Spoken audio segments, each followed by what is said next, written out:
Masmavi 3 Mutfakta'ya hoş geldiniz. Artık karnabahar yemeyen kalmayacak diyorum. 2 tane mükemmel tarifle geldim. Sevgili arkadaşlarım, hemen başlıyorum. İyi seyirler dilerim. Şimdi ilk olarak sosumuzu hazırlayarak başlayalım. Sosumuz için gerekli malzemeler: yarım su bardağına yakın zeytinyağını kasemize alalım. Sıvı yağ da kullanabilirsiniz tabii ki. Baharat olarak kırmızı toz biber, tuz, fesleğen ve arzu ederseniz köri ya da kimyon ekleyebilirsiniz. Ben kimyon ekledim, bilginiz olsun. İkisi de çok yakışır. 3 diş sarımsağımızı da güzelce sosumuzun içerisine ezerek ilave edelim. Bu karnabaharımızın bir kısmı için gerekli. Diğer tarifimiz için değil, onu da belirteyim. Sarımsakları ekledikten sonra 1 tatlı kaşığı dolusu unumuzu da ilave edip güzelce karıştıralım. Şimdi sevgili arkadaşlarım, un bu sosun karnabaharın üzerinde tutunmasını sağlıyor. Yoksa yağ, baharat akıp gider tepsiye. Güzel bir püf noktasıdır, aklınızda bulunsun. Bugünkü tarifimde oldukça büyük bir karnabahar kullanıyorum. Karnabaharı daha önce kaba yapraklarını kopardım. Suyun altında güzelce yıkadım ve daha sonraki çalışmamı sizin için kaydettim. Bu arada kesince o kafası bir uçtu gitti, kusura bakmayın. Şimdi sevgili arkadaşlarım, biliyorsunuz benim kanalımın en büyük özelliği mümkün mertebe bütün aşamalarını kaydediyorum. Hem malzemeniz ziyan olmasın, hem püf noktalar çok önemli. Yani öyle 3 dakikada tarif benim kanalımda göremezsiniz. Çünkü sağlıklı bir tarif veremem. Şimdi gördüğünüz gibi karnabaharın ortasını oyabildiğim kadar çıkardım. Her çıkardığınızda da kenardaki yaprakları da temizleyerek karnabaharımızı tarifimiz için hazırladım. Bugün 2 farklı tarif vereceğim. Tarifimizin bir tanesi karnabahar steak yapacağız. Karnabahar steak, yani kalın bir et dilimi, steak et gibi oluyor. Yani karnabahar et yapacağız gibi düşünün. Kalın steakler gerekli. Şimdi onun için kalın kalın kesmemiz gerekli. Ama şimdi benim gibi tertemiz bir kesik yapabilirsiniz ama böyle ayrılarak çıkabilir. Bu sorun değil. Çünkü sonuçta karnabahar, yani birbirine tutunmuş bir sebze değil. O yüzden 1,5 santim çapında siz güzelce, mümkün mertebe düzgünce keskin bir çizik atmaya çaba gösterin. Bakın, halbuki bunu çok güzel kestim ama Allah vergisi karnabahar birbirini pek tutmuyor.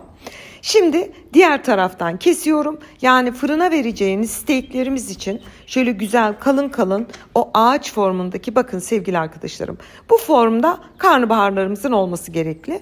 O da bayağı bir çıkıyor. Hiç korkmanıza gerek yok. Bakın şöyle göstereyim size.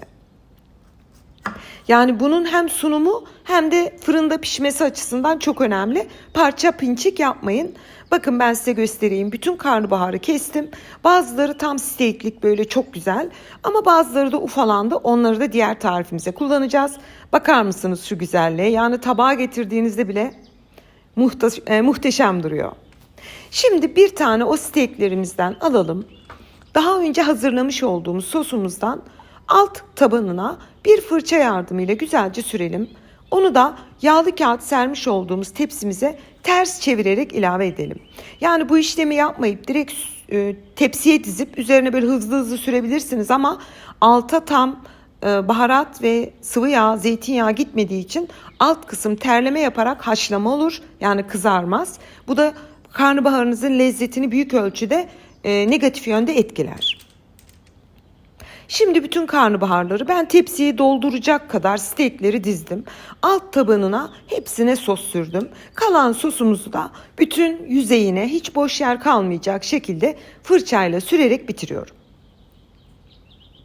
Şimdi sevgili arkadaşlarım, bu ilk tepsimiz, daha doğrusu ilk tarifimiz. Karnabaharlarımız fırına gitmek için hazır. Önceden ısınmış alt üst ayar 210 derecede, yani kaynar bir fırın kullanacağız. 30 dakika pişmeye gönderelim, daha doğrusu kızarmaya. O tarifimiz pişerken diğer tarifimizin hazırlığına başlayalım. Biliyorsunuz kenarda, kıyıda, köşede kopanlar, küçük kalanlar olmuştu. Onları elinizle gelişi güzel koparın. Şimdi bir büyük kasede bu çıktı. Ocağın başına geçelim. 3-4 yemek kaşığı kadar zeytinyağını tavamıza alalım. 1 tatlı kaşığı tereyağı ilave edelim. Tuz, karabiber ekleyip çok kısa bir süre karıştıralım. Yani yağ erisin, karabiber de şöyle hafiften bir kavrulsun. Kısa bir süre karıştırdıktan sonra 1 tatlı kaşığı kırmızı toz biber ilave ediyoruz. Toz biberi ilave ettikten sonra yine biraz soteleyin. Biber biliyorsunuz kızarınca çok güzel bir lezzet katar. Çok kısa süre, yoksa yanar. Ve hazırlamış olduğumuz karnabaharlarımızı hiç haşlamadan çiğden ekleyelim. Yüksek derecede iyice soteleyelim. Yani yüksek derece çok önemli, yoksa karnabahar böyle suyunu sala sala pişer. Onu istemiyoruz. İyice 5 dakika soteledikten sonra 3-4 yemek kaşığı kadar su ilave edip kapağını kapatalım, altını kısalım, 10 dakika pişmeye bırakalım. Karnabahar mantımızın üzerine sos olarak 2 yemek kaşığı süzme yoğurt, içerisine 2 diş sarımsak ezdim. Biraz da tuz ilave edip güzelce karıştırıyorum. Çünkü tencerede pişirdiğimiz tarifimizin üzerine sarımsaklı yoğurtla servis edeceğiz. Bu arada fırındaki karnabahar steaklerimiz 30 dakikanın sonunda şöyle bir çatalla kontrol edin. Lokum gibi pişmiş oluyor.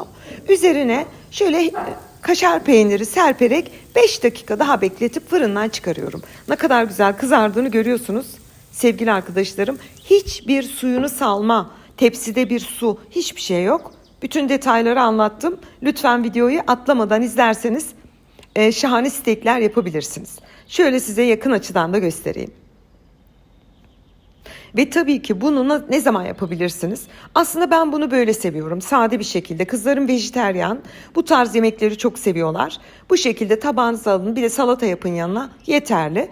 Ama et yiyen biriyseniz, Ramazan'da davetlerinizde kullanmak istiyorsanız, et yemeklerinizin yanına garnitür olarak veya sıcak ara sıcak olarak veya açılış olarak da servis edebilirsiniz. Hemen tabağa aldım, üzerine fesleğen serptim ve domatesine geçiyorum. Çok lezzetlidir sevgili arkadaşlarım. Gerçekten karnabahar yemeyen birisi bile bu yemeği bayıla bayıla yiyecek, garantisini veriyorum. Ve bu arada karnabahar mantımız da pişmişti. Bir 10 dakika kısık ateşte pişirdik. O da lokum gibi oldu. Hiç haşlamadık. Çünkü haşlarsanız bütün vitaminini suyla çöpe döküyoruz, posasını yiyoruz. Hiçbir karnabaharı haşlamadan 2 farklı tarif yaptım bugün sizlere. Onu da hemen sıcak sıcak servis tabağına alıyorum. Çok güzel görünüyor. Bir de ben lezzetini biliyorum ya. Böyle anlatırken keyifleniyorum diyebilirim. Üzerine sarımsaklı yoğurt ve onun üzerine de nane serperek servise hazırladım.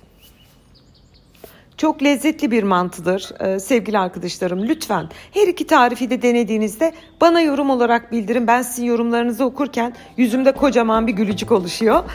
Şimdiden deneyecek tüm izleyicilerime afiyet, bal, şifa olsun diyorum. Yeni tariflerimde görüşmek ümidiyle. Hoşça kalın.